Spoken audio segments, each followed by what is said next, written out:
তোমাকে কি কখনো কেউ বলেছে তুই জীবনে কিছুই করতে পারবি না? যদি বলে থাকে তাহলে আজকের গল্পটা তোমার জন্য। কারণ পৃথিবীতে এমন অনেক মানুষ আছে যারা একটা সময় সবার কাছে ব্যর্থ ছিল, কিন্তু সময় তাদের একটা জিনিস শিখিয়েছে। মানুষের বলা কথা তোমার ভবিষ্যৎ ঠিক করে না, তোমার চেষ্টা ঠিক করে। আজকের গল্পটা রাকিব নামের একটা ছেলের। রাকিবের বয়স 25 বছর।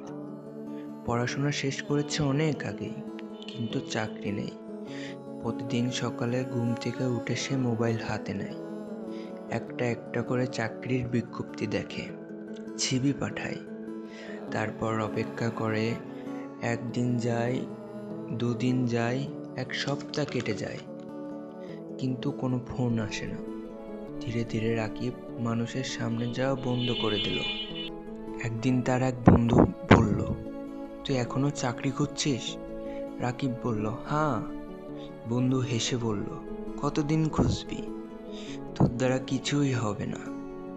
কথাটা শুনে রাকিব কিছুও বলল না, শুধু বাসায় ফিরে দরজা বন্ধ করে বসে রইল। সেদিন রাতে তার মা ঘরে এসে বললেন, বাবা, মন খারাপ করিস না। রাকিব বলল, মা, আমি কি সত্যিই ব্যর্থ? মা কিছুক্ষণ চুপ করে বসে থেকে বললেন, যে মানুষ চেষ্টা করা বন্ধ করে দেয় সে ব্যর্থ হতে পারে, কিন্তু যে মানুষ পড়ে গিয়ে আবার উঠে দাঁড়ায় তাকে ব্যর্থ বলা যায় না। এই একটা কথাই রাকিবের জীবন বদলে দিল।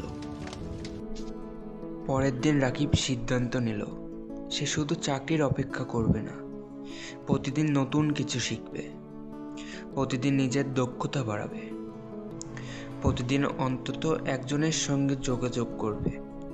প্রথম মাসে কোনো ফল পেল না, দ্বিতীয় মাসেও না, তৃতীয় মাসেও না, কিন্তু সে থামল না।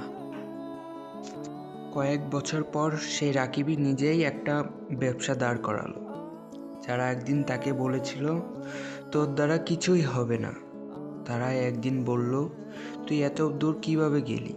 রাকিব শুধু একটা কথাই বলেছিল, আমি মানুষের কথা শুনেছিলাম, কিন্তু মানুষের কথাকে আমার ভবিষ্যৎ হতে দেইনি।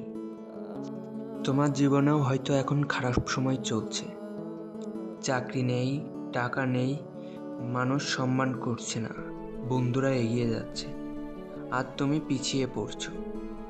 কিন্তু মনে রেখো, আজ তুমি যেখানে আছো সেটাই তোমার শেষ জায়গা নয়।